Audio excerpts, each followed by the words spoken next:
Hi everyone, I'll be doing a recap and kind of a review of episode 11 to 20 of A Journey to Love. As we left off at episode 10, Rui was attacked by the friends of Ning, by the squad, unfortunately, and she made a narrow escape by kidnapping the princess. But she lets the princess go.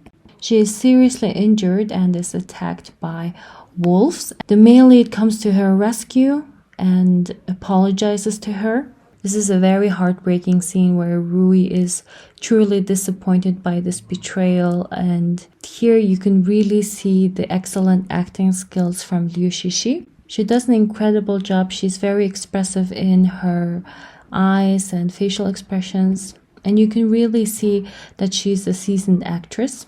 In comparison, Liu Yuning is not as good, but he's doing a good enough job. But I still believe that Liu Yuning was the ideal choice for this character. I cannot really imagine any other Ning. After the confrontation, I found it slightly weird that the male lead just left her while she was sleeping. And in the next episode, the female lead just comes back. And actually, episode 12 is the episode that I like the least thus far. It feels like the flow is off. And I think there is some editing that is done in a very awkward way. Everything seems so abrupt. The female lead suddenly comes back. And she came back in a disguise, and afterwards she just kind of whips the male lead.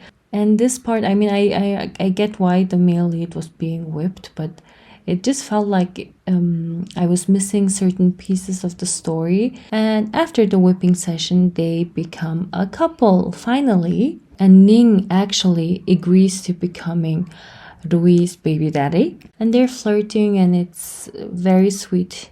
Like I said, I cannot imagine any other actor playing Ning. Now we're just basically halfway through the drama, and I'm sure towards the end there are many emotional scenes. I hope the actor can deliver. They continue going on these dates, which is always nice to see. They have very long conversations, and it makes sense why they are falling in love with each other. And finally, they have their first real kiss. The kiss was not very steamy, but the fun part was with the squad, how they are cheering them on and they're throwing leaves at them to make it more romantic. But one of the leaves lands on Ning's face, and it's just such a hilarious scene. Again, I feel like this drama sometimes makes fun of other Chinese dramas and other very typical moments. And there's this part where Rui's godmother gets killed, but I felt like I couldn't really care about it because we didn't really get to know the godmother. The godmother wasn't introduced earlier in the story. She just kind of showed up and she was killed. And of course, Rui was sad, but for the audience, I think it was a bit dry. On episode 15, this guy shows up. As you may remember from my previous recap, the princess decided to go on this journey because she was in love with this guard, and she wanted to have this merit of rescuing the emperor so that she could marry the man she loves, this guard. And certain chaos erupts, and the guard takes the princess away on a horse. He also keeps trying to be intimate with her, which is also very strange, and it feels forced, and the princess keeps stopping him. I was kind of sad that these two had more steamy scenes than our main leads. So we find out that this guard was actually never truly in love with the princess because she was very much neglected in the palace. He thought she was a rather easy target and he could climb the ladders by being close to her, and he was never truly attracted to her. And he, under the instructions of the emperor's brother, he came to her on this journey. And after hearing all that bullshit, she kills him. I mean, the face he is making, I was making it when I saw this scene. It was pretty shocking and a great character development point. And after killing the man that she was very much in love with him, of course, she's very distraught.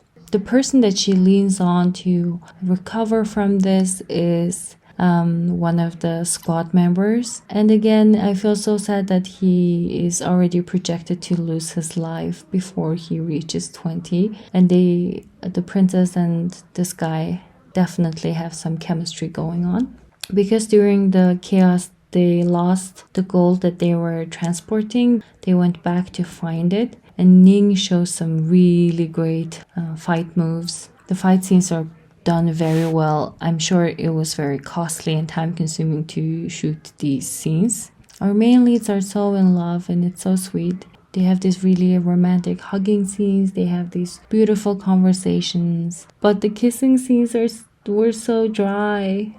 Okay, on episode 18, this guy, his name is Lee Tong-wan, he shows up. And in my previous recaps, I was telling you about how I was really confused about his role in the movie and what this character is supposed to be.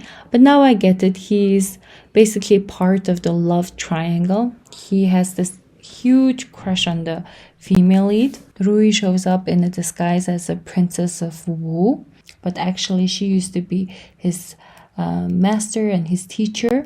Since they were kids, they knew each other, and he actually had a very problematic childhood. His mother is royalty, but she fell in love with kind of a servant. He is basically an illegitimate child, and that has caused him a lot of humiliation.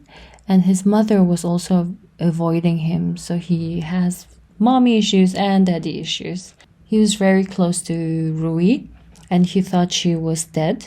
So when he sees her again, he just goes through these waves of emotions. He acts like a puppy, and then he like goes into rage, and he's basically an obsessed person. She decides not to reveal her identity to him. They have this really long conversation, and it's so funny. The squad is behind the door and just listening in and talking shit about Ning and how Ning is not as romantic, and the squad adds a lot of humor to the show. Afterwards, the lead couple, they have a very serious conversation, and I think this was very refreshing to see in a drama because the conversation felt very much real.